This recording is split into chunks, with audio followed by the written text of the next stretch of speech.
Gabon guztioi eta ongi etorri Eusko Ikaskuntzaren mailinguru berri batera. Gaurko gaia, hemen, Radio Vitorian, Araban, turismoa.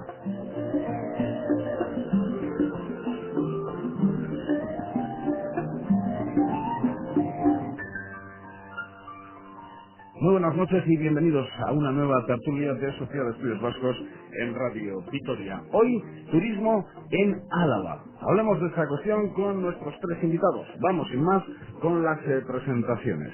Con nosotros David Ecazul. David es director de promoción económica y turismo en la Diputación Foral de Álava. David, en Gabón, buenas noches. Hola, buenas noches. También con nosotros Iñaki Garmendia. Iñaki es el presidente de Álava Incoming. Iñaki, Gabón, buenas noches. Gabón, queso. Dentro de Álava Incoming, diferentes empresas relacionadas con el sector turístico o con los congresos. Sí, claro. Somos un colectivo de 72 empresas en este momento que estamos vinculados al sector turístico en su componente integral, por así decirlo, ¿eh?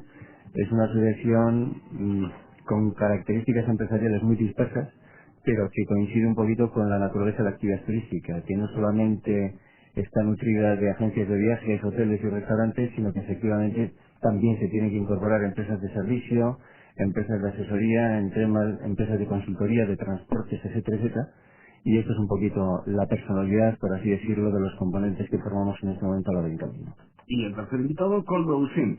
Koldo es jefe de promoción económica del municipio de Valdegovía y exdirector del Patronato Municipal de Turismo en dicha comarca alavesa. Koldo Usín, Gabón, buenas noches. Hola, buenas noches.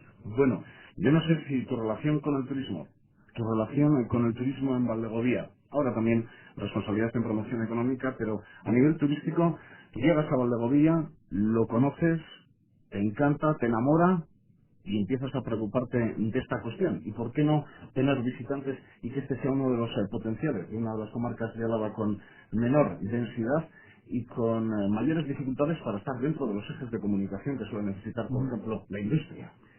Pues lo has definido bien. Yo no tengo nada que ver con Valdegovía. Tengo una relación a través de la familia materna de mi mujer y así aterrizamos por ahí hace 15 años. Cuando se declaró, cuando se iba a declarar el Parque Natural Valderejo, me enamoré de la zona, no paré hasta conseguir ubicarme en Valpuesta, empecé a mover todo el tema de las asociaciones de Valpuesta, todo el aspecto cultural, patrimonial, el origen del castellano, etcétera, y en un momento determinado, pues el alcalde me planteó hacerme cargo de la dirección del Patronato del Turismo, algo que había sido hasta entonces pues ocio, y pasa a ser ocio y trabajo. Ocio y trabajo. Bien, en Valdegovía, pues yo creo que con el paso de los años y según los hijos se vayan haciendo cada vez más grandes y vuelven más en solitario, seguro que pasáis más tiempo todavía del que ya pasáis. De jornada a jornada, allí va Koldo a trabajar y con todos los fines de semana que pueden. Bueno, hablamos de turismo. Por primero atajar las cuestiones. Creo que aquí en Donostiarra, que por atajar un poco y por hablar de expectativas de turismo en Álava. Sé que puede ser una pregunta muy simple, pero puede ser también una pregunta atractiva para los oyentes. Donostiarra, como eres, con los miles y miles de visitantes que tiene Donosti, por ejemplo, porque desde luego estamos hablando de un paraje pues único, no solo un paraje único en la comunidad autónoma vasca, sino a niveles geográficos superiores también.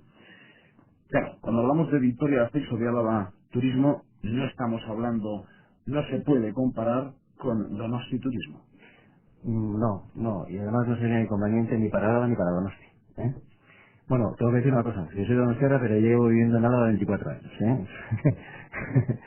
En fin, esto por un lado. Por otro lado, no pensemos que solamente tenemos problemas nosotros, ¿eh? En Donosti también hay problemas, ¿eh? Y en Bilbao también hay problemas. Otra de las cosas, bienvenidos sean los problemas en la actividad turística y empresarial y sectorial a la vez, ¿eh? ¿Por qué? Porque el hecho de tener problemas significa que ya hay vida, ¿de acuerdo? O O sea, elementos o zonas o situaciones balsámicas en materia de turismo, no. O sea, esto es un sector turístico, esto es un sector económico, empresarial, de empleo vivo, y por lo tanto tiene que haber problemas, tiene que haber crisis, porque parece que si no existen las crisis no existimos. O sea, que el hecho de que haya unas ciertas inestabilidades, eso significa que efectivamente bienvenidos sean las inestabilidades, porque siempre va a ir en positivo. Esto en primer lugar. O sea que, a partir de ahí, luego las comparaciones que siempre aparecen entre Álava, Guipúzcoa y Vizcaya, para mí siempre son odiosas. Porque efectivamente partimos de una situación, y lo digo como a la vez, de adopción, de una situación de una cierta inferioridad y con un complejo de inferioridad. Y entonces siempre aparecen las comparaciones odiosas desde lo pequeño hacia lo más grande, hacia lo más asentado, y hay una especie de complejo de inferioridad en el tiempo, que en el fondo nos dura muy poco tiempo, ese complejo y esa sensación de inferioridad, porque realmente no nos incorporamos para intentar ser más. Claro que somos más porque el tiempo, el sector terciario en los países avanzados está avanzando, valga la redundancia, también en Álava, y la actividad turística se va implantando y va mejorando en Álava, ¿no? Sigo siendo muy simplista.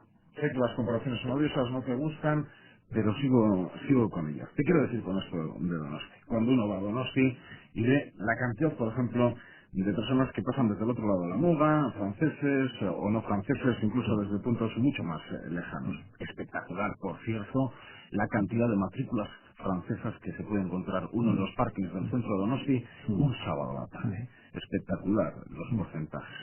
Pero surge del parking, llega a la Concha, ve la cantidad de gente, las personas como llegan desde diferentes puntos y te planteas, bueno, Vitoria esto no lo puede conseguir nunca. Sin embargo, hace una visita a una ciudad como Girona y pasa un momento muy agradable, recorre el casco, recorre la ciudad y se plantea, es cierto que Girona tiene a escasos kilómetros nada más y nada menos que la Costa Brava y que por lo tanto reciben a un montón de personas que van a pasar unas jornadas a la playa. Pero Girona, si comparamos solo Girona capital con Vitoria-Gasteiz capital, ¿por qué Vitoria-Gasteiz no va a tener un número de visitantes superior al de Girona como capital, incluso si le quitáramos esa parte de Costa Brava? ¿Qué quiero decir con todo esto, con todo este rollo que he soltado? Iñaki, ¿te gustaría tener, o Vitoria-Gasteiz puede tener potencial turístico como qué ciudad del Estado? Has puesto el caso de Girona, ¿no? Que hay bastantes similitudes en la ciudad entre Girona y Vitoria-Gasteiz, en parámetros de calidad de vida, de agenda local 21, etcétera, etcétera, ¿no? Y de alguna manera esto es factor fundamental. O sea, si hay una calidad de vida, es un preámbulo muy importante para que haya una calidad de oferta turística, desde mi punto de vista. En Girona esto se está dando y aquí también se está dando. Lo que ocurre es que muchos quisiéramos que se diera. También te digo otra cosa, con respecto a Donosti y soy donostiarra. En Donosti hay una crisis interna y de identidad turística bestial, porque es que no puede crecer más. Es que no hay suelo. Y en este momento, por una cuestión de vecindades y otra vez de comparaciones odiosas, hay una especie de comparación, mala comparación, con Bilbao, que en este momento está superando en cifras absolutas a la actividad turística donostiarra. Y esto para los donostiarras parece que es como clavarse a hacerse la araquiti. Hombre, yo mismo me pregunto, ahí estamos hablando solo del efecto Guggenheim. No, bueno, el efecto Guggenheim y la reconversión de espacios que ha habido en la margen izquierda, que de un componente secundario, industrial en claro declive, se están convirtiendo en terciario, ocioso, productivo y exportador de servicios. Y eso significa la implantación, entre otras cosas, de la actividad turística. Y en este momento la margen izquierda tiene más empleos directos que cuando estaba la industria. No nos engañemos, O sea, esto está ocurriendo en este momento así. Entonces, y parece que está ocurriendo sin ningún tipo de traumas. Es más, está viniendo bien porque se está recuperando calidad de vida previa para la propia ciudadanía bilbaína y por extensión para los visitantes. Hay una cosa que en este momento Vitoria-Gasteiz tiene con respecto a todos los demás. Espacio. Euskadi tiene 7.200 kilómetros cuadrados y en 7.200 kilómetros cuadrados tenemos que hacer compatibles. Zonas residenciales tenemos que hacer compatibles. Zonas productivas y dentro de las zonas productivas, las zonas agroganaderas, rurales, con toda su problemática y con el año 2007 ahí mismo, las zonas industriales con números absolutos que están descendiendo y el PIB industrial vasco está descendiendo como en cualquier país desarrollado y está creciendo el terciario. Si estratégicamente podemos utilizar las bondades del sistema turístico en Álava y más en concreto en Vitoria-Gasteiz, utilizando entre otros instrumentos y estratégicamente el suelo, cuidado que tenemos la posibilidad de crecer. Cosas que otros escenarios no pueden hacerlo por muy bellos que sean, porque efectivamente se han priorizado otro tipo de políticas de ocupación del suelo que hacen que en este momento haya esta situación de crisis existencial, por así decirlo. Ojo, siempre teniendo en cuenta la belleza natural, la ubicación, la presencia física y de alguna manera la trayectoria turística, etcétera, etcétera. Otra de las cosas, Donosti tiene la facultad de que está cerca de la frontera y que hay un excursionismo permanente, o sea que bueno, pues eso hace que efectivamente haya muchas matrículas francesas. Las pernotaciones también están subiendo, pero cuidado, la dimensión del sector turístico es el que es. ¿Por qué? Porque ha habido otras políticas que han primado y de alguna manera, también lo digo como donostiarra, en muchos casos hemos vivido o se ha vivido de la historia del turismo donostiarra, ¿eh? Y claro, si eres potente turísticamente hablando, tienes que seguir apostando para seguir siendo competitivo, cosa que creo que en muchos casos se ha dejado muchos aspectos en manos de nuestra bien ganada barandilla y nuestro marketing incomparable, ¿eh? También te entiendo en el sentido de que, bueno, Donosti con una visita, pues ya tiene Donosti para rato. Sin embargo, pues otras ciudades te dan muchísimas más opciones. Sigo con las comparaciones odiosas. Claro, uno va a Cantabria y ve en tan poco espacio tantas posibilidades. Por ponerte un ejemplo, Coldo, con Valdegovía, que por cierto es una preciosidad y una maravilla de la naturaleza. Y espero que cada vez es más conocida por todos, incluidos nosotros los italianos. Pero Cantabria, El Soplao, Altarriba, Potes, San Vicente de la Barquera, Picos de Europa, todo en 30, 40 kilómetros a la redonda. Te sitúas en Potes o te sitúas en San Vicente de la Barquera y las opciones son 1000.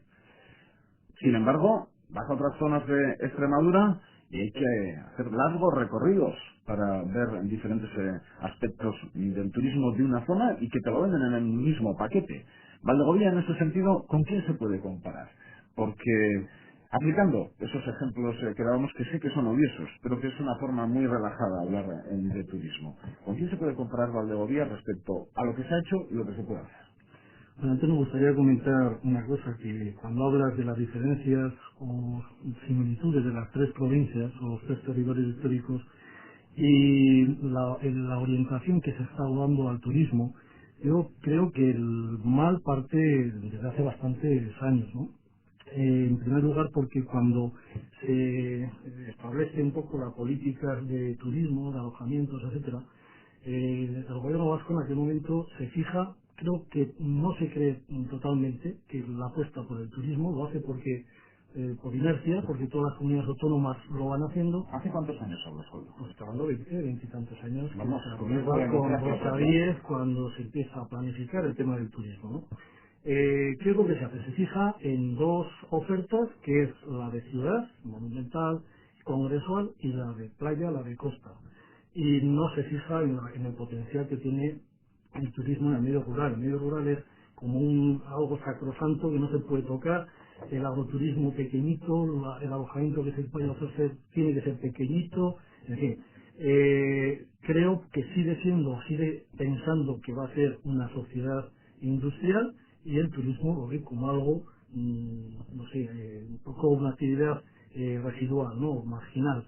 En ese momento empiezan a surgir, pues voy a lo que decía de Valdegovía, Cantabria, Asturias, y yo creo que Asturias el Principado de Asturias es pionero en todo lo que es el potencial, la promoción del potencial del turismo rural, con las casonas y fin, toda una serie de potencial. Cantabria también toma ese ejemplo, y sin embargo la comunidad autónoma vasca pues se queda un poco ahí anclada, ¿no? Y sigue apostando por el turismo de costa, el turismo de la capital y sobre todo por la industria, efectivamente, ¿no? Yo creo que ahora mismo se está planteando la revisión de esa ley, sobre todo el alojamiento rural, porque luego hablaremos de las infraestructuras y las limitaciones y el encorsetamiento que establece la actual ley para el mundo del desarrollo del turismo en el mundo rural, ¿no? Cuando has comentado, por ejemplo, también quería comentar lo de Girona, se tiene la Costa Brava, pero la distancia que hay desde Girona capital a la costa no es muy inferior a la que hay desde Vitoria, por ejemplo, a la costa vizcaína. Así que el tema es también cómo se potencia y cómo se vincula las dos cosas, la oferta como comunidad autónoma, ¿no? Y yendo a Valdegovía, ¿con quién nos podemos comparar? Pues nosotros estamos en el principio del principio, o sea, tenemos que ser conscientes y querer saber a dónde llegar, que estamos partiendo con respecto a otros municipios, estamos bastante avanzados, hay una infraestructura de informativa, etcétera, pero todavía no somos capaces de que la gente que va a visitar Valdegovía esté 2 días o 3 días, o hay infraestructuras ahora mismo. Y yo viendo el panorama general de Álava, tenéis alojamiento, por ejemplo, el camping de Angosto, tenéis infraestructura para visitar la naturaleza, Valderejo, e incluso patrimonio, Torre de los Barona. Hay otros puntos de Álava que no tienen ni cartel, prácticamente, donde te dicen, esto, parece aquí. En ese sentido, estamos en los comienzos. Pero Sí, potencial... me has comparado, me has pedido la comparación con Cantabria y Cantabria no, año luz. pero algunas zonas de Álava, por ejemplo, que uno tiene que andar un montón de kilómetros y dice, lo que he visto es bonito en este lugar de Extremadura. Este parque natural es bonito, pero nosotros viendo esto y viendo la cantidad de personas que acuden a este parque natural de Extremadura, por ejemplo, esto nosotros también lo podemos enseñar porque algo de esto tenemos. Sí, bueno, Extremadura también está compaginando 2 ofertas, una el de naturaleza, toda la zona de la Vera, el Valle del Jerte y el Parque Natural de Monfragüe, con historia y monumento, y ahora mismo el Monfragüe es bonito, Valderejo también lo es. Sí, sí, yo creo que además precisamente Valderejo, y luego hablaremos de la planteada ampliación, incluso otras modalidades de protección, pues en Valdegovía van a tener una repercusión socioeconómica mucho mayor que lo que puede tener Monfragüe en Extremadura, porque Monfragüe es un parque fundamentalmente para observadores de aves, etcétera, con muy pocos núcleos alrededor, y bueno, pues eso va a limitar Plasencia quizá, luego Trujillo, pero bueno, aquí sí que puede hacer. Tiene un sitio para comer en Monfragüe, eso sí, y sin embargo en Valdegovía para comer... Que las veas y te las deseas, cenar es una misión imposible, y el camping, pues que en estos momentos está en una situación ya casi de saturación, es decir, hay colas para... Y ahí es donde iba, por ejemplo, se está planteando una ampliación del camping, sería pues una infraestructura de primera magnitud para la oferta turística, y sin embargo se está chocando con la ley de alojamiento en el mundo rural, porque un camping, y eso digo que el mal está en su origen, ¿no? Un camping tiene que mantener un porcentaje de oferta para tienda de campaña, para caravana y autocaravana y para bungalow. En el interior, en un clima como el de Valdegovía, pues las tiendas de campaña pues pasan por ahí 4 jóvenes en verano. Las caravanas están fundamentalmente casi como una manera de guardarlas durante el día, y la gente va durante el año, y el bungalow. Cuando se plantea la ampliación, se propone o se exige que se mantenga la misma proporción, con lo cual no tiene sentido. Puede tener sentido en la Muy costa. poquitas casas, si mantienes esa proporción, bungalows te quiero decir, si mantienes esa proporción, ¿cuántas más puedes poner? ¿3, 4 más? Hombre, en función de la ampliación, si tú amplías a 40.000 metros cuadrados más, pues tendrás que dejar X para esto, X para otro y X O para sea, la otro. ley les ha dicho, solo podéis poner este número de bungalows. Efectivamente. Es en camping rural.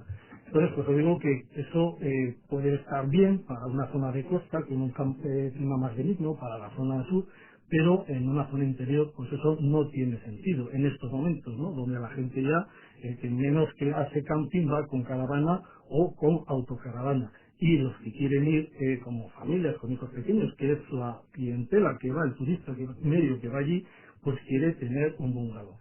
Con la ampliación, el camping te plantea eso, y si es una zona rústica, es un lugar rústico, calificado como rústico, no puedes construir ni apartamentos turísticos, no puedes crear un núcleo. Aquí hay, bueno, luego también las pegas y el aprovechamiento, la trampa que está habiendo, por ejemplo, en Navarra, eso habría que salvarlo. Pero lo que está claro es decir, hacer de eso después, con triquiñuelas, la segunda residencia. Eso pues no se quiere ni la administración, ni lo quieren en general los municipios, por supuesto, valdegoviano. Entonces, habrá de una zona deprimida en aquellos planes europeos que a la pero mínima... la ley establece eso, y si no te dan licencia, y ahora con el impacto conjunto medioambiental, pues todavía menos, es decir, es inviable, es imposible. Alojamientos turísticos tiene que ser, rurales o turísticos en general, tiene que ser en zona urbanizable o urbana. el camping como ves de la zona urbana está separado, entonces habría que recalificar todo. Y yo creo, y sería interesante que en esta remodelación de la ley, que se está ahora mismo en ello, eso es lo que nos han comentado, pues se tuviera muy en cuenta al mundo rural, a la hora de plantear cuáles son nuestras necesidades y cómo se pueden solucionar. Hay, hemos hablado de Cantabria, Asturias, Castilla y León, Aragón, tienen modelos que es los centros de turismo rural que se llaman, que no hace falta que estén en una zona urbanizable o urbana, sino también en una zona rústica, con una serie de condiciones para evitar después esa triquiñuela y convertir en otra cosa que nadie quiere al principio. Por eso creo que hay que avanzar mucho en las modalidades, porque hay ahora otro proyecto en Bóveda que estamos trabajando también en base a bungalows. La característica que va a tener es que va a ser un centro plenamente adaptado para vacaciones familiares de personas con discapacidad o a cargo de las familias con personas que hay un grave problema, hay un serio problema en este aspecto, y estamos teniendo que hacer trámites en un proceso muy largo. Un tema de oferta turístico no es lo mismo que tú inaugures, estoy hablando en Valdegovía, en la primavera que a finales del verano, porque entonces ya has perdido un año y tienes que ir pagando. Es decir, hay una serie de componentes que la ley y el gobierno vasco y los legisladores tienen que tener en cuenta a la hora de abordar este problema, ¿no? Vamos a seguir. David, no sé. Si no No sabes, no es lo más inteligente si te manejas en este negocio lo que hace una amiga mía, por ejemplo, en Aplícano, en pleno centro de Álava, que desde su casa de agroturismo lo que hace es vender desde Aplícano qué se puede ver en el mundo, y entonces desde allí los mantiene allí, y cómo los mantiene, cómo les cuida y cómo les da de comer, les envía a Vitoria, a Donosti, a Bilbao, a Valderejo y a Burgos también se hace falta. Te quiero decir, una oferta turística conjunta que a poder ser tenga, por ejemplo, una de las bases importantes en Álava. pues tienes toda la razón, tienes una amiga que es una buena Tú le empresaria tienes que conocer. y ojalá hubiese muchas, Que ojalá vale hubiese una muchas muy grande además. iguales, sí. Africanos hay que Sí, sí. conocer, es agroturismo. Bueno, la verdad es que en eso estamos trabajando, ¿no? En intentar pivotar la oferta desde Álava, como han hecho otras provincias con nosotros, ¿no? Hay autobuses que llegan a Burgos y pivotan por todo el país, pivotan en Burgos y van haciendo rutas por todo el País Vasco, ¿no? Entonces nosotros estamos intentando trabajar en ese sentido. De todas formas, recapitulando un poco todo lo que se ha dicho, cuando has estado hablando de comparativas, etcétera, a mí sí me gustaría decir que nuestro punto de partida, lo que ha dicho Iñaki, nuestro punto de partida está mucho más atrás. Álava está mucho más centrada en la industria, como es lógico. A medida que el PIB ha ido bajando, el peso de la industria ha ido bajando en el PIB, bueno, pues se han detectado otros nichos, como es el del turismo, que es otro tipo de promoción económica, no industrial. Entonces, bueno, pues nuestro punto de partida es más bajo, pero yo creo que se están haciendo cosas buenas y cosas inteligentes para intentar potenciar un turismo que me gustaría recalcar no es un turismo similar al de la costa, como puede ser el de Donosti, incluso que es un turismo cercano, ya no hablar del turismo de Girona.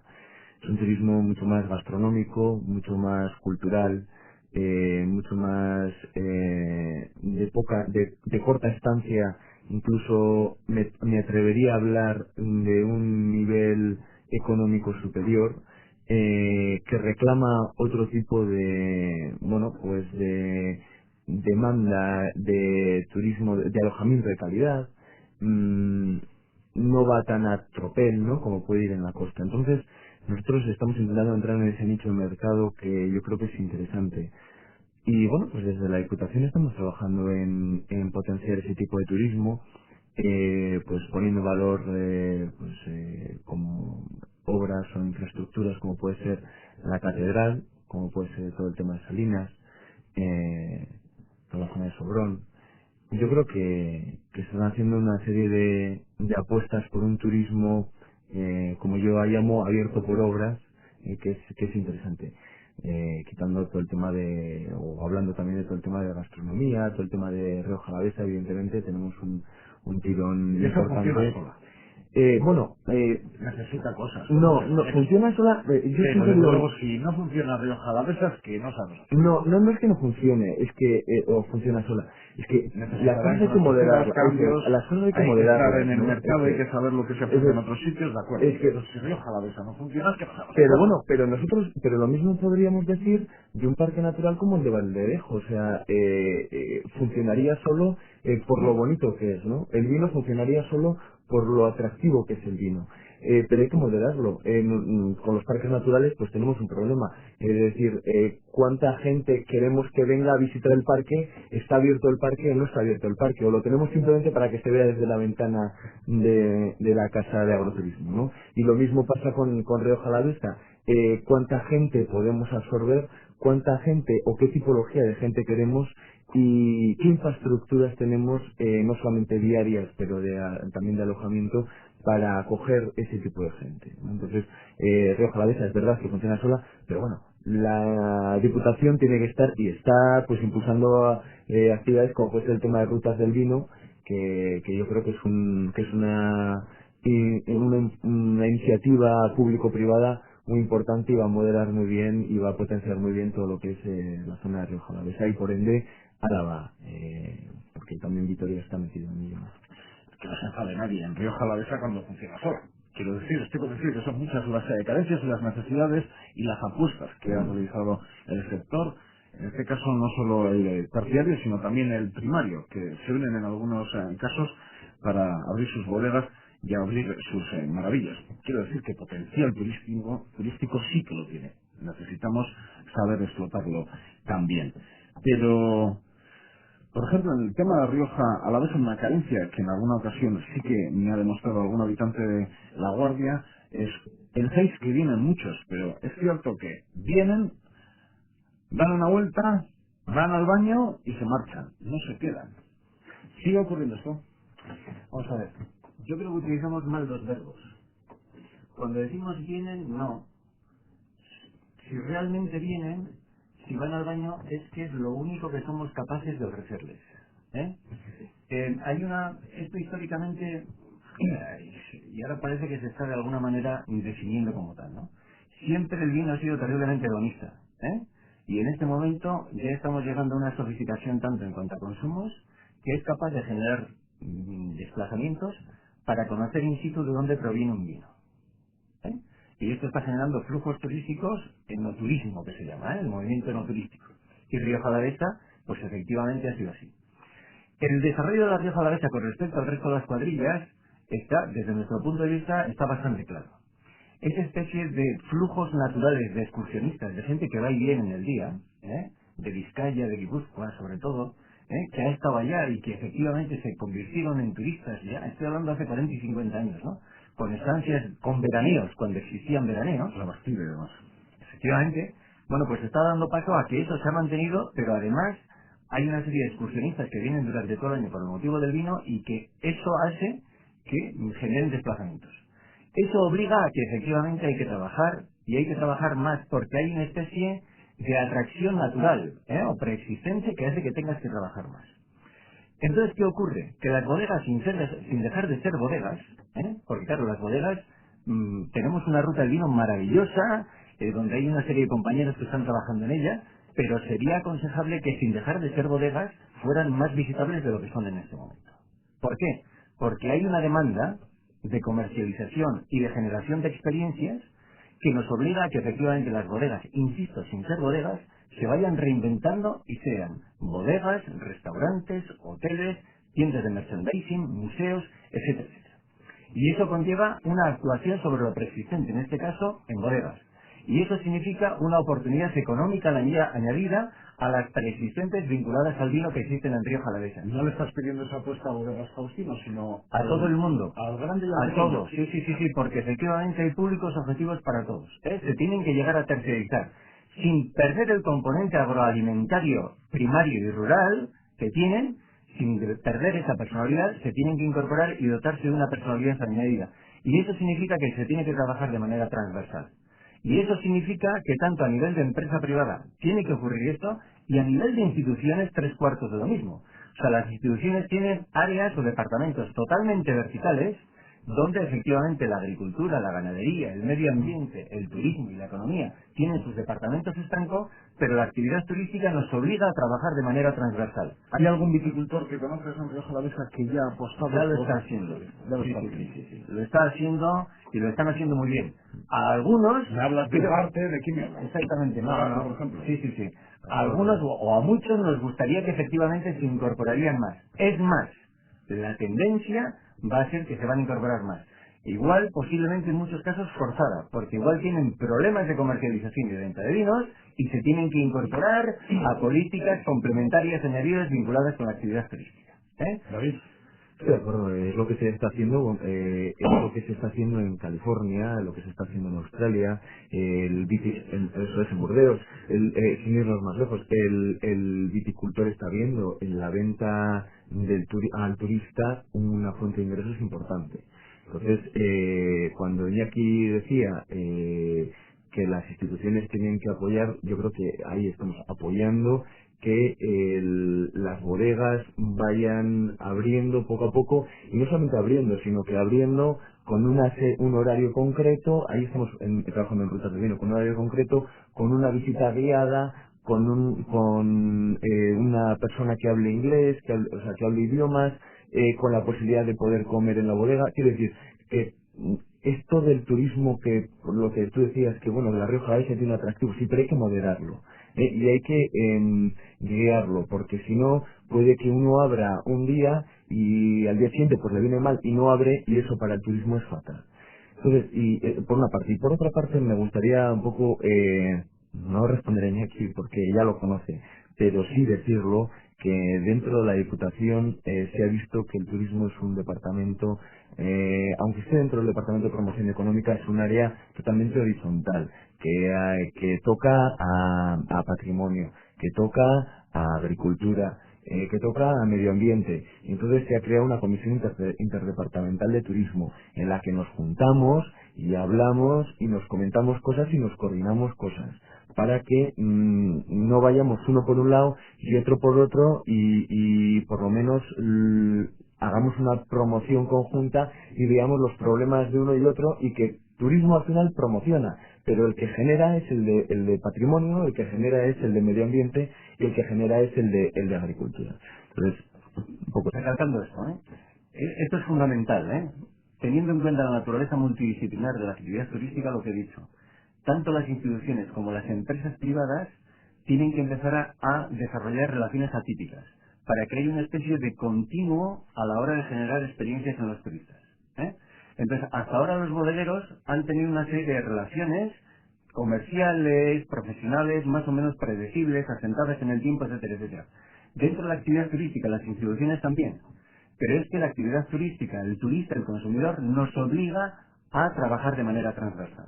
Entonces, esos departamentos interinstitucionales o esas relaciones intersectoriales dentro del sector privado son fundamentales para realmente dar una especie de continuo o una oportunidad de continuo a la hora de consumir servicios turísticos, ¿no? Coldo, Valdegovía, muchísima gente, sobre todo en primavera y verano, y los fines de semana. En invierno la cantidad baja, ya se reduce más a gente que verdaderamente ama la montaña, el tiempo complica mucho las cosas. Esta puede ser una de las razones por las cuales no hay una persona que apueste a abrir un restaurante los 365 días del año, de lunes a domingo. ¿O no? ¿Me estoy equivocando? ¿Hay alguien que lo va a abrir ya? Sí, te estás equivocando porque hay varios que lo están. O sea que ha costado mucho. Hombre, restaurantes mucho. No, nuevos. Y nuevos hoteles rurales, nueva oferta. ¿Y hay algún restaurante ya que abre todos los días del año y da de comer todos los días del año? Todos los días del año, en estos momentos, hay uno, dos... días, 20, 30 vacaciones. Sí, hay 5 lugares donde poder, 6, donde poder comer. Pero comer uno ya ¿cuántos? cena. No, entre semana no hay problema la demanda, mientras se acoja la demanda es suficiente. Los grandes comedores, igual es mejor para un turista comer 5, si es un agroturismo estar a gusto, mientras se acoja... Es que no es ninguna mentira, o sea, ha ido a gente que decirle en Valdegovía que tienes que ir a Victoria a comer, no hay sitio. No, en Oslo ahora, no para muchos, pero bueno, para algo que ahora mismo se demanda. Sí que diferenciar entre semana fines de semana y fechas muy de Semana Santa, el puente de San Prudencio, en otoño, etcétera, ¿no? ¿Qué es lo que pasa? El proceso que se tiene en Valdegovía es bastante curioso porque cuando yo me hago cargo de la dirección del Patronato de Turismo, partíamos de un razonamiento. Cuanto más, hasta entonces se conocía el Parque Natural de Valderejo y la gente iba a Valderejo, los que podían se quedaban a comer si tenían sitio, los demás iban con el bocadillo y se volvían a Victoria o a su lugar de origen, ¿no? Y no había, no dejaban el dinero, así, no había turismo como tal, en ese sentido. Como decía antes Iñaki, pues si los veces se hablan y no tienen más, pues eso. Entonces, empezamos a hacer una apuesta por la promoción de todo Valdegovía y efectivamente vamos teniendo éxito. Pero en un momento determinado nos sentamos y decimos, vamos a ver, ¿para qué vamos a seguir atrayendo a más gente si el objetivo era que la gente autóctona se animase a montar pequeños negocios como renta complementaria a la agricultura, como forma de vida exclusiva para los jóvenes, etcétera? No lo estaban haciendo. Entonces cambiamos, yo paso a ser jefe de promoción económica. ¿Para qué? Pues como se dice habitualmente en términos coloquiales, para ponérselas como a Felipe II. Es decir, viene un promotor o incluso hay que ir a buscarlo y le das, pues casi, ahora mismo estamos planteándonos, bueno, se aprobó ya los estatutos y el mes que viene esperamos empezar a funcionar una sociedad anónima de capital público para la promoción económica y exterior de Valdegovía que contemple la promoción de los tres sectores. No nos olvidamos del primario ni del industrial, sabemos las limitaciones y es evidente que hay que hacer una apuesta que ya se ha hecho por el terciario. Entonces, algo así como tenga usted llave en mano, ahí tiene esa parcela, licencias, permisos, absolutamente todo. Esto le va a costar tanto dinero, empieza a desarrollar usted un proyecto que a veces hasta medio veas inducido, porque es lo que quiero. Lo que tenemos en Valdegovía es que nos podemos permitir el lujo de ir planificando urbanísticamente lo que queremos hacer y dónde queremos que ¿Qué vaya necesita con la Valdegovía? cada cosa. Valdegovía necesita personas que con dinero que apuesten por invertir en Valdegovía. ¿Pero en qué infraestructuras? Pues fundamentalmente ahora mismo las básicas, como hemos dicho, alojamiento. Si no hay alojamiento no puedes hablar de turismo. Turista es aquel que está 2-3 días. Segundo, restaurante. Es decir, no puedes ir a un agroturismo y que te digan que no te dan de comer o no te dan de cenar o solo te dan de cenar. Tercero, a partir de ahí ir desarrollando ofertas complementarias y estamos trabajando en ello. Pues hay proyectos, unos van cuajando más antes, otros después, ¿no? Hemos hablado mucho del polo aeronáutico que nos está costando sacarlo adelante. Hay un proyecto, vamos a ir reservar de suelo para campo de golf. Hay una serie de cosas que está el senderismo, la naturaleza, el medio ambiente, el GR1 Camino de Santiago, que ahí crean una oferta complementaria para que no solamente se queden 2 o 3 días, sino si se pueden quedar una semana, es decir, crear un destino turístico. Y eso es lo que deja dinero y eso es lo que anima a la gente. Yo creo que el problema es empezar. Pues ahora mismo, en Bóveda, está previsto abrir un hotel-restaurante, un hotel rural-restaurante, y este centro, que tendría 25 bungalows, plenamente adaptado para un segmento de mercado que tiene un problema muy serio y es el de la accesibilidad. En Valluerca, que fíjate, ya al fondo del valle, que aquello está bastante muerto, pues está haciendo y construyendo ya o rehabilitando una casona para hacer un hotel rural. En Aceredo nos han planteado también interés por hacer también un tipo de agroturismo. Nograda hay un hotel en marcha que se esperaba que se hubiera abierto en Semana Santa. Nosma nos han pedido también a ver cómo se puede empezar eso.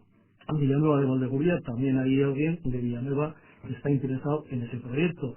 En Espejo, un agroturismo que se va a inaugurar dentro de poco. Bueno, poco a poco cuesta, pero al final si hay tesón y hay confianza en lo que estás haciendo, pues van a ser de las cosas. Habrá unos cuantos que tiren para adelante, seguro. Iñaki, son preguntas simples, pero prefiero esto para que vosotros también metáis vuestros mensajes, que seguro que los tenéis en vez de preguntaros cuál es el perfil tipo del turista que llega a Álava. ¿Cuál es la apuesta que necesita Vitoria y que todavía, no por culpa de nadie, sino por culpa de todos, no se ha apostado por ella?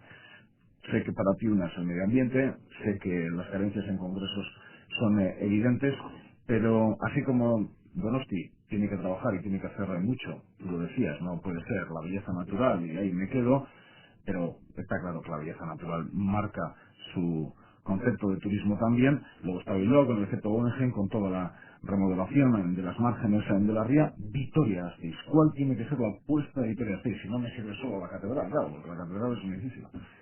¿Me permites hacer un inciso? Un incisito. Era unir los dos discursos. El discurso de David, de departamentos interinstitucionales, desde la actividad turística fomentados, y ver las carencias de desarrollo que tiene Conto a nivel local. Esa especie de relación interinstitucional que se están dando en Álava hará que los problemas que él tiene a nivel local y a nivel local ya concreto en la comarca o en el municipio se vayan de alguna manera diluyendo, porque hay una relación interinstitucional de rango superior a la administración que va a facilitar este hecho. En este momento no hay más que obstáculos, por así decirlo, porque efectivamente la actividad turística no está pensada, pero el desarrollo de esta serie de relaciones interinstitucionales a nivel de Álava, o a nivel de gobierno vasco, o a nivel de todas las instituciones, va a facilitar el hecho inversor y el hecho de la actividad turística, que es totalmente transversal y dependiente de muchas administraciones, por la facilitación y la visión y la proactividad que se va a generar desde la actividad turística. Y la apuesta de Vitoria ya sí. La apuesta de Vitoria... Levántate, alcalde, levántate en la calle, levántate lo que quieras. Bueno, el tema... Vitoria, el potencial de Vitoria es este. Estamos hablando de un tipo de turismo urbano. Somos una urbe y por lo tanto tenemos que apostar por el turismo urbano. Y el turismo urbano significa profundizar más en el turismo financiero y de negocios. Y ahí ya me incluye en el Congreso. Existe un flujo importantísimo de turismo por financiero y de negocios en las tres capitales vascas, que está entre un 50 y un 60%. En Gasteiz, Vitoria no es una excepción, y efectivamente hay que mejorar procesos para que efectivamente sean atractivos. Y a pesar de las carencias en las infraestructuras hemos aguantado el tiempo. Los porqués de este tipo de pernotaciones del turismo financiero no son porqués turísticos, son financieros, industriales y de negocios, que bienvenidos sean. Y ojalá que sigan existiendo. Bueno, como derivación y como especialización de todo esto aparecen los congresos, incentivos, etcétera, etcétera. Sería conveniente que en este momento tuviéramos las infraestructuras y equipamientos que tienen los municipios o las capitales que tenemos a nuestro alrededor, para que efectivamente fuéramos más competitivos. Hemos pasado de tener el único Palacio de Congresos hace 20 años aproximadamente a en este momento Palacio de Congresos compartido sus servicios con otra serie de servicios de carácter social, cultural, etcétera, etcétera, a de alguna manera dejar de ser competitivos porque las capitales de nuestro alrededor han creado otra serie de estructuras, de infraestructuras y equipamientos mucho más modernas, mucho más competitivas, etcétera, etcétera. Y eso se ha notado en los beneficios. No, es que pese a eso, el nivel de visitas, el nivel de organización de eventos se está incrementando. Con lo cual estoy diciendo de que manera espontánea... La Lasarte tiene mucho mérito. Claro que tiene mucho mérito. Y hay que reconocerlo y a todos los agentes, porque en el fondo las estructuras son pequeñas y eso hace que los recursos humanos, los pocos recursos humanos existentes, tengan que hacer esfuerzos sobrehumanos para intentar compensar este tipo de carencias en infraestructuras, equipamientos y servicios que tienen que llegar a tener, ¿no? O sea que desde aquí un reconocimiento a todos ellos. Pero al margen de todo esto seríamos mucho más competitivos si llegáramos a tener más infraestructuras y equipamientos mucho más modernas y además, hacerlo de una persona a no Lasarte, pues a no Lasarte tuviera un equipo de trabajo superior y competitivo, reconociendo lo que en este momento tiene, que es muchísimo, O sea que, de alguna manera, ir un poco por ahí. O sea, es una apuesta más que por piedras. No, cuidado. Lo que ocurre es que este tipo de eventos, de alguna manera, los congresos y convenciones, la capacidad de decisión a la hora de elegir un destino frente a otro, no solamente está por el carácter científico de este tipo de reuniones, sino el carácter ocioso y complementario que tiene, es factor fundamental de atracción. Y ahí ya juega el entorno donde está ubicado el Palacio de Congresos. Y ahí entra la ciudad. Ahí entra el entorno, ahí entra Álava. Efectivamente, científicamente se va a hablar de lo mismo en un congreso farmacéutico en Vitoria-Gasteiz que en Granada. El diferencial va a ser qué pasa después de las horas y de las jornadas profesionales. Y hay que jugar estratégicamente con el entorno donde estamos ubicados. Entonces, todo está concatenado. No podemos hacer excepciones y decir, nos vamos a remitir única y exclusivamente a tener unas instalaciones técnico e informáticas magníficas, de primer orden, y luego ahí se termina todo. No. Se tiene que incorporar el resto de la ciudad para seguir siendo competitivos. Y no hay una capital de provincia a nivel español que efectivamente no se jacte de tener un gran palacio de congresos. Con lo cual hay que también tener en cuenta la competencia. Bien, pensaba que me ibas a llevar a otro tema, pero totalmente entendido, y curioso también como con una explicación clara uno se da cuenta cómo está todo unido, ¿no? Y cómo de una cosa te lleva a la otra. En cuanto a las apuestas del futuro de Vitoria-Gasteiz, hemos hablado del territorio, estamos hablando de Álava, no solo podemos hablar de Vitoria-Gasteiz, pero al final nos vamos a la capital. ¿Cuál debe ser, en tu opinión, David, la apuesta? No es la responsabilidad primera que tienes, esa la tiene, en este caso, los técnicos y los políticos en el Ayuntamiento de Vitoria-Gasteiz, pero es la capital de Álava. Sí, bueno, como tú has dicho, Álava, bueno, Vitoria tiene mucho peso, ¿no? En Álava. Entonces, la apuesta que haga Vitoria va a repercutir muy mucho en el resto del turismo en la provincia. Permíteme que no te dé un icono o no te hable de un parque temático, no, porque lo fácil sería decir vamos a construir un Walt Disney 2. Hombre, yo te diría que Walt Disney pero yo no creo que es el casco medieval, no conozco un casco medieval como el de por eso te voy a decir, en la comunidad. por eso te voy a decir que yo haría una apuesta más de turismo, como bien ha dicho Iñaki, y como yo he dicho al principio, turismo urbano, turismo cultural. No es un turismo de sol y playa, ni mucho menos, que sí se puede, ojo, complementar con la gente que va al sol y a la playa, que quiera hacer otro tipo de turismo anexo a, pero en mi opinión es un turismo, eso es, urbano, gastronómico, cultural, incluso que tenga una pasión por la naturaleza. Vitoria es una urbe, una ciudad, pero que es que tiene tanto parque, tiene tanta inversión en medio ambiente alrededor, que yo creo que la hace una ciudad pues totalmente anómala, ¿no? Para su tamaño. ¿Y alguien viene a Vitoria para ver los parques naturales periféricos? Sí. Bueno, pues yo quiero decirte, sí, yo quiero decirte ¿Qué que van aquí? sí, y el parque, la asociación inglesa más importante es la asociación de, no sé cómo se llama exactamente, pero vamos, algo así, la traducción es algo así como la gente que va a ver los pájaros, ¿no? Y eso es el birdwatching. Y entonces en Vitoria o en Álava, cuando estábamos con la gente de la Oficina Española de Turismo en Inglaterra, era una de las cosas que nos decía, ¿no?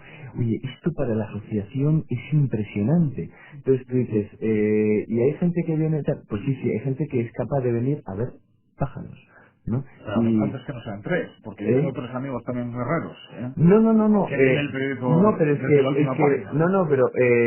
pero te estoy hablando de la asociación inglesa más importante. Entonces, no es que no solo sean tres, son 3.000 los que van a Benidorm, pero igual no son 3.000 los que deben de venir a Vitoria, son igual 300 los que necesitamos tener en Vitoria, ¿no? Yo creo que en Valderejo con 3.000 irían un poco desbordados. Igual prefieren tener, o prefieren no, o igual sus infraestructuras y pueden acoger a 300. Entonces, seamos sensatos y dinamicemos el turismo en función a nuestras capacidades, ¿no? Nos quedan 2 minutos. ¿Tiene conexión la oferta turística en Álava? Hombre, también puedo trasladarla. ¿Tiene conexión la oferta turística en la comunidad autónoma vasca? ¿O cada uno va por su lado? Hombre, yo creo que sí que tiene, bueno, para empezar, Porque yo en Cantabria salto de comarca y no me doy cuenta. claro, en el gobierno vasco, Álava no nos veían como una provincia turística, con lo cual hasta ahora, y lo digo hasta ahora porque ya ha cambiado, se fijaban más en la conexión que pueden tener Vizcaya y Guipúzcoa, ¿no?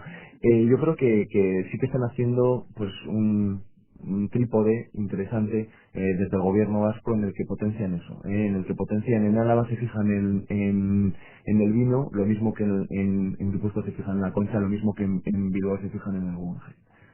Bueno, termino con una última cuestión, Iñaki, tenemos que ser muy breves, pero alguien tiene que ser un poco escéptico, ¿eh? Pero desde luego que a todas las personas que trabajan en este campo, he dicho Ana Lasarte por la cantidad de años que lleva, porque es conocidísima para los medios de comunicación, y detrás de Ana Lasarte hay muchísimas personas. Exactamente. A todos ellos, Pero bueno, entre el carácter de parte de la ciudadanía respecto al turismo y lo escépticos que somos, y bueno, pues el hacer un poco el pepito grillo, desde luego, pues no quiero dar la imagen tampoco de que no tenemos proyección, que seguro que la tenemos. Lo que hace falta primero es que nosotros mismos lo tengamos claro, lo que queremos hacer.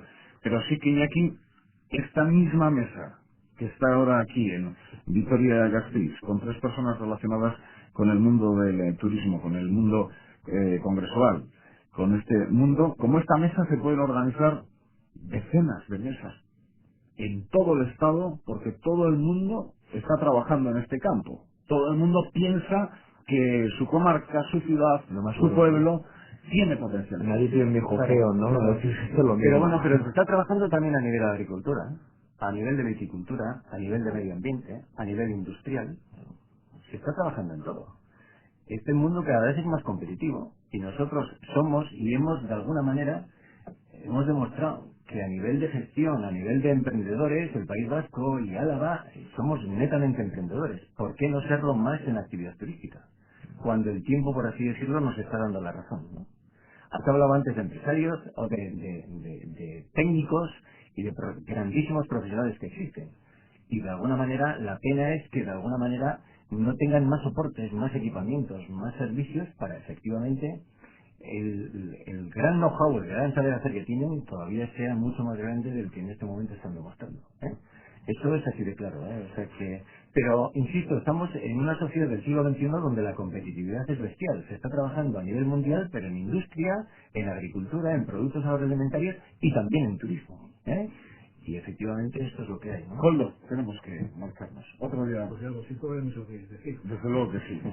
Ojalá que gran parte de esos proyectos que tenéis en Valdegovía salgan en un porcentaje muy alto adelante. Ojalá que desde Álava Incoming, en vez de ese número importante de empresas, todavía existan más dentro de este colectivo empresarial, y ojalá que a David Casul el sector le vuelva loco en su despacho de la Diputación Foral de Álava. Eso significará que está vivo. David Casul, Colducien, Iñaki Garmendia, los 3, muchas gracias. Muchas gracias a ti. Sí, badakizu. La torre nazte buruan, hemen, Radio Vitorian, beste gai batekin. Agur!